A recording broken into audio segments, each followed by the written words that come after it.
Hello and welcome to What the Tech from Boast AI, where we talk with some of the brilliant minds behind new and exciting tech initiatives to learn what it takes to tackle technological uncertainty and eventually change the world. Today, I am thrilled to welcome to the show Neil Weitzman, CEO and co-founder of PORCH and founder and fractional CRO of RevenueX. Neil is a go-to-market operator who understands that revenue is everything. He builds and scales teams of SaaS, DaaS, and tech businesses while helping CEOs, founders, and executive teams build and execute robust GTM strategies focused on revenue acceleration.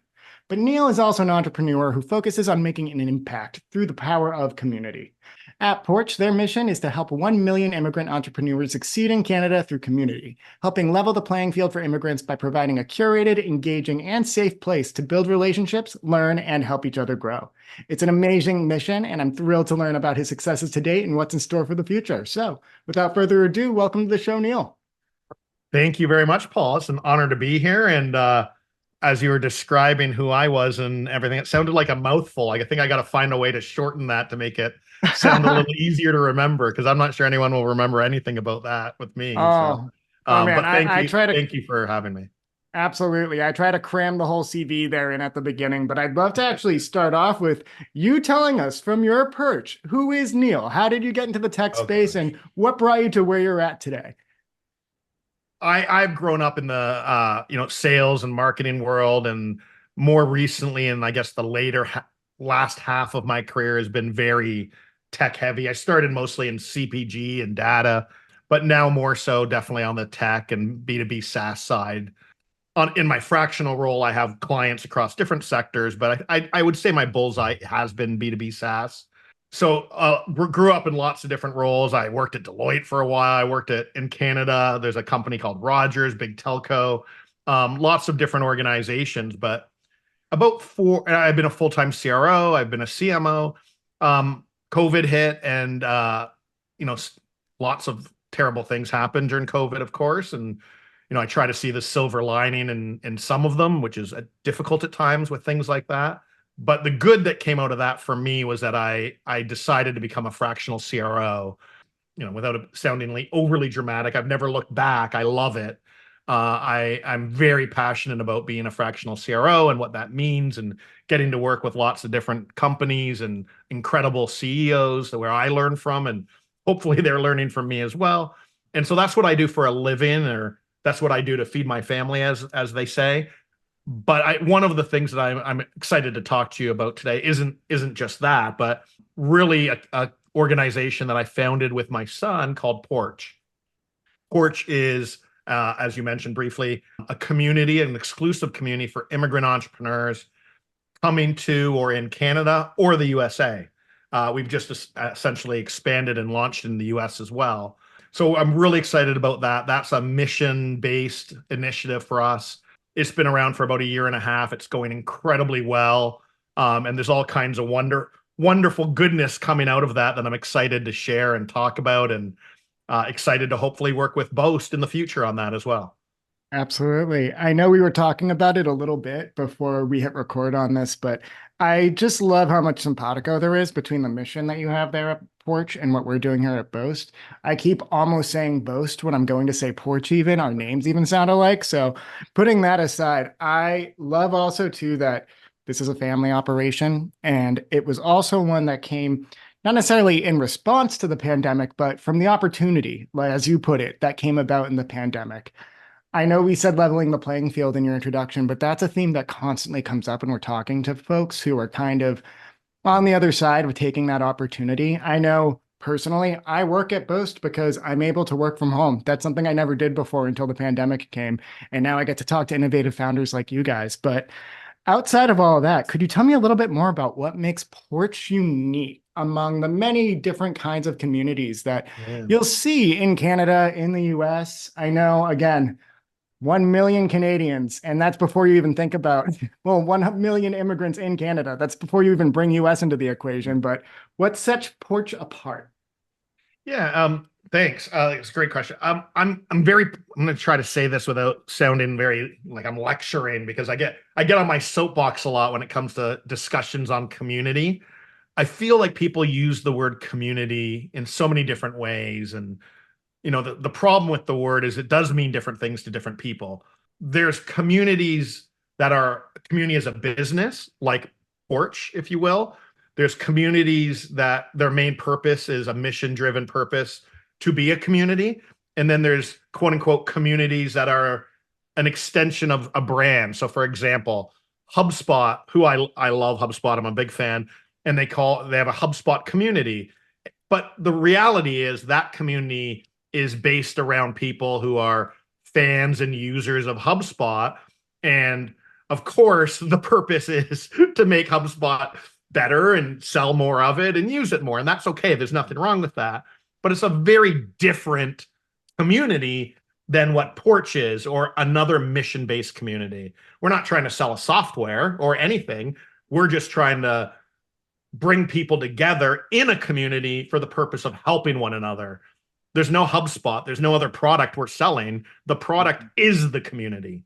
And so that's very, very different. And I guess what makes Porch unique versus other quote unquote communities like that is, in my understanding and my experience, there's lots of services and support services and communities out there for immigrants and newcomers.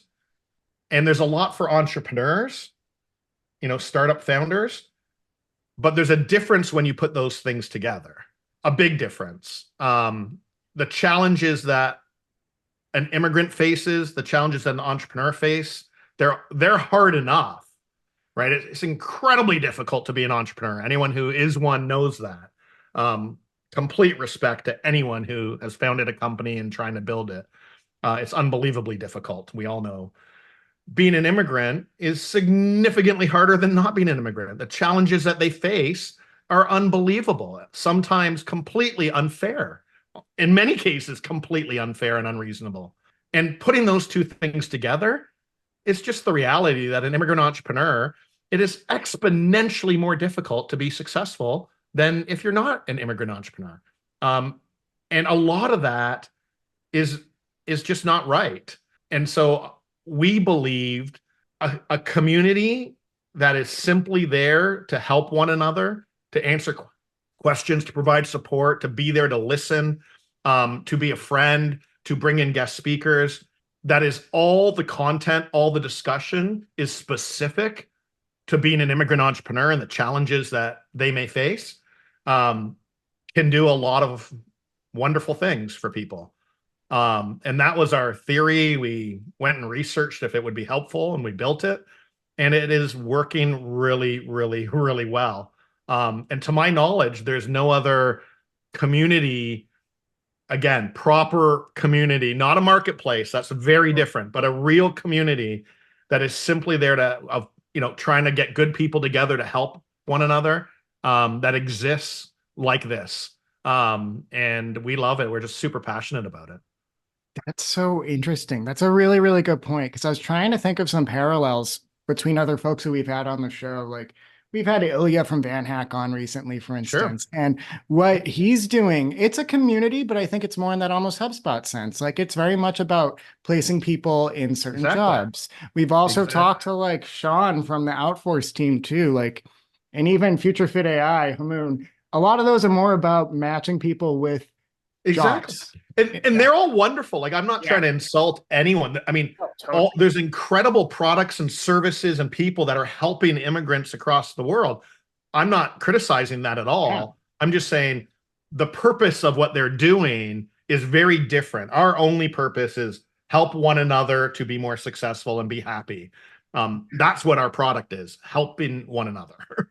Yeah, and I think too, what differentiates your team from the missions at those companies that we just discussed, like your Future Fit or even your Van Hack, is you're really supporting those entrepreneurs too. Like in the case of Future Fit, for instance, it's helping people find the next step, finding a new job.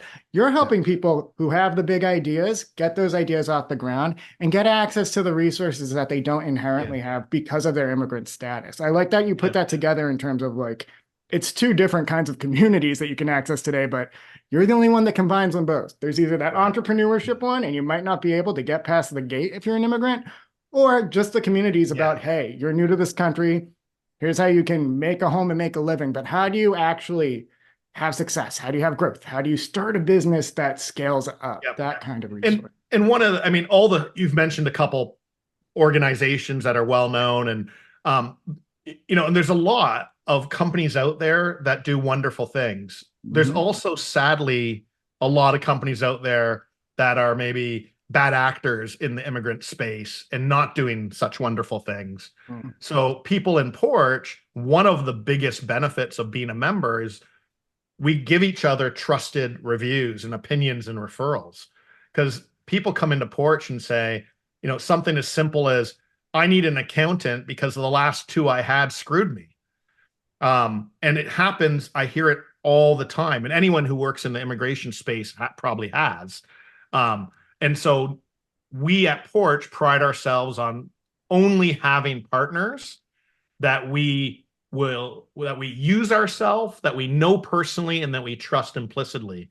Because if I'm going to look at a Porch member and say, hey, yes, you should talk to Sally the accountant, or Bob the shred expert, or Julie the lawyer, whatever it may be, I want to feel real damn comfortable that they're going to be wonderful people and treat that immigrant entrepreneur properly and respectfully. Because sadly, it's a world where that hasn't happened consistently, and we want to try to avoid that. Absolutely. Yeah. And that's a heartbreaking scenario, too. It's nothing you want to see, but you're completely right. There are bad actors who are going to take advantage. They see a different opportunity, and you don't want to go there. I love, too, that the validation of it all. I think those reviews that you're getting that feedback from people within your own network. I have a community of one other folk who's here in Boston, my pal Natalie Hay. We're the Americans who work for Canadian companies community. I love it. If I need a translator for something French Canadian, I'm going to Natalie because her company's based out of Quebec. If we need a resource on the fly, I'm like, I trust you. You've been in the trenches with me here. You know how to navigate this foreign environment. If I didn't have that resource, God, it would be a lot harder to get the job done here For from sure. Boston for a Canadian company. So For I sure. wish, I'm glad to hear that Porch has something like that for the US. Kind of a diversion from our original talk track, but I'm very curious. Sure. What are you learning about US versus Canada as you guys expand into the United States? I just know personally, I've learned about the innovation funding ecosystem in Canada versus what's on offer in the US. It gets very partisan and political down here in the States, Yeah. obviously. Yeah. It also does up in Canada. We've had plenty of Sure. blogs about Budget 2024 and a lot of reactions to that. But Yeah. the funding programs, at least in Canada, from where I'm sitting, very, very generous compared to what's on offer in the state. In terms of supporting immigrant entrepreneurs, what are you noticing kind of as a comparison across the borders? Yeah. So when I just want to make sure I'm interpreting the question properly. And Yeah, of course. funding programs, you're not talking about raising funds from a investor. You're talking about funding like grants and loans and stuff, correct? Yeah, and that's Yeah. more, yeah, and also doesn't have to necessarily be about the funding programs. It can just be Right. about supporting immigrants in general who are entrepreneurs or who want to start a business in the United States. What are the challenges unique here versus in Canada and vice versa, I guess. Yeah, and great question. And obviously there is quite a bit of similarity and quite a bit of difference across the countries. I agree with you. A lot is, Canada has always had the DNA of wanting to bring in immigrant entrepreneurs and supporting them and providing different funding opportunities for that. Um, to your point, without, who knows who's going to end up listening to this, there is, like anything, a lot of politics involved. We see it here in Canada all the time. There's so many great organizations supporting immigrant entrepreneurs, but it seems like the same one or two constantly get a majority of the dollars. It's just the reality. There's a lot of games that go on that, lobbying and things. I'm not an expert in it. Yeah. That's why Porch gets no money from the government, because I don't know how to play that game, and nor do I care to. So lots going on there for sure. In the US, you would know better than me. We're just starting to go into the US space. But the reason that the US makes so much sense is, from our perspective, the challenges that an immigrant entrepreneur faces, whether they're 3 months into their life in the US or 3 months into their life in Canada, I'm going to say 80 to 90% of those challenges are very, very similar, if not exactly the same. There is always a little bit of difference, to your point, different funding programs, different services they can reach out to. But the general challenges of financial lack of financial data and being able to get credit, lack of, in many cases, a lot of stress and depression and loneliness, lots of different things that are very similar just by being new to any geography.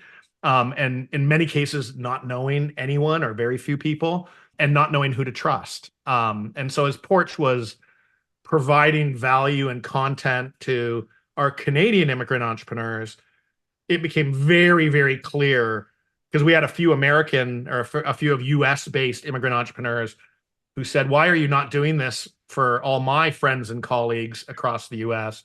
Because it's exactly the discussion we need to be having in the US as well. And so it became very simple for us to say, yes, we should be opening our doors to, allowing more people. We don't, we want to support immigrant entrepreneurs.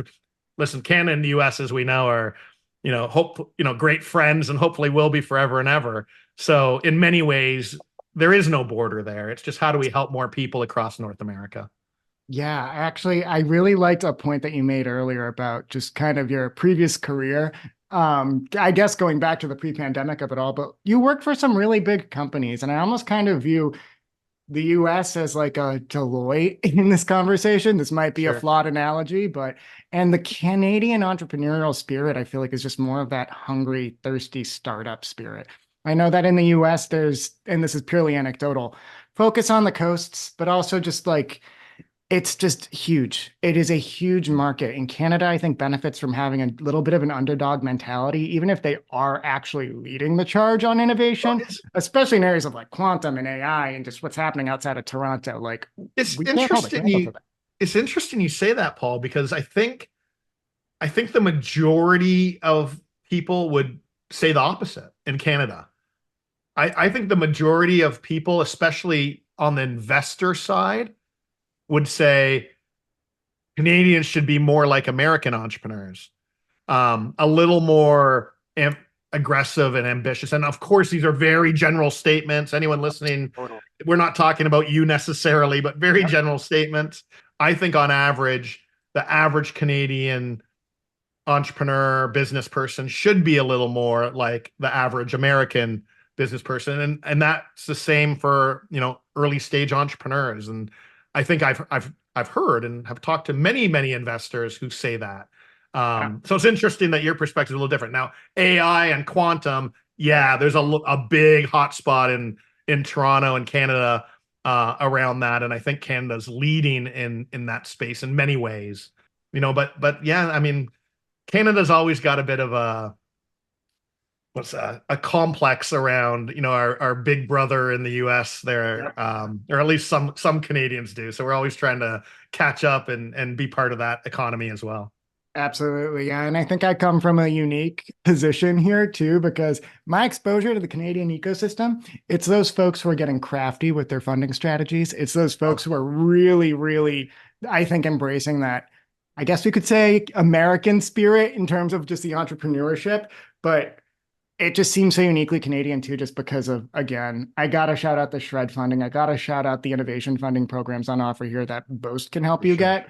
But it's, just so abundant compared to the hoops you have to jump through. And just, we don't have a shred program one-to-one. We have an R&D tax credits program. We have our section 41, and state by state, region by region, you get different access. But I just think from the federal level, the founders Interesting. I talk to who are tapping into that, ooh, they are hungry. And it's so refreshing to see. And it makes me excited to work for a company that's supporting these kinds of founders. And I love it. again, Well, I didn't partnerships know like there this. wasn't an equivalent shred program in the US. So thank you Yeah. for educating me on that. Yeah, I mean, we do definitely have a federal R&D tax credit program, but it's doled out very, very differently than Shred. The application process itself is very different from Shred, and it's very contingent on things that again, the hoops just aren't as arduous to jump through, I feel like, in Canada.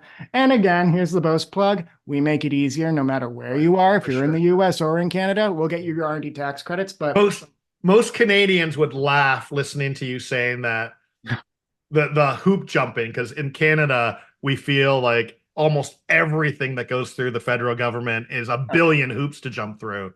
So there, the grass isn't always greener, and it's not um, always, there's always someone else that's not as lucky. I just think the way that Canada supports CCPCs, it's a different level than what I've seen. Yeah. But again, this might be a flawed perspective. I'm from a very unique perch here. So No, no, it's good. All yeah, perspectives are good. absolutely. But yeah, I Yeah. know we are actually coming up on time. I did want to talk.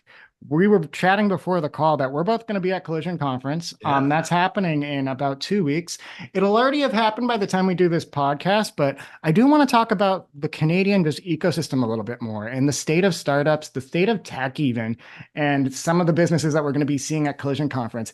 Could you just give me, from your perspective, wise words that you would give to founders who are looking to start a business today in Canada in 2024, immigrant or otherwise? What should they be mindful of?